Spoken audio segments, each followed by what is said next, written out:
বন্ধুরা দেখতে পাচ্ছ সব পাম গাছের চারা। আজকে আমরা সব পাম গাছের চারা লাগাতে এসেছি, তোমাদের দেখাবো। দেখো বন্ধুরা, এই পাম গাছের চারাটায় মাছ পাতা নেই, ওই জন্য এই পাম গাছটা তুলে ফেলবো, এখান থেকে নতুন চারা লাগাবো, পাম গাছের চারা।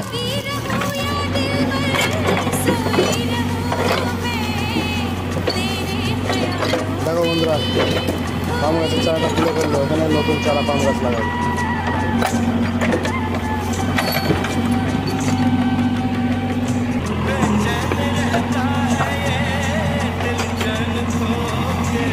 সার দিচ্ছে গর্তের মধ্যে।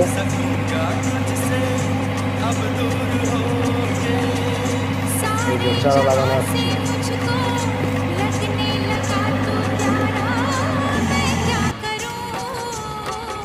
जीना लगे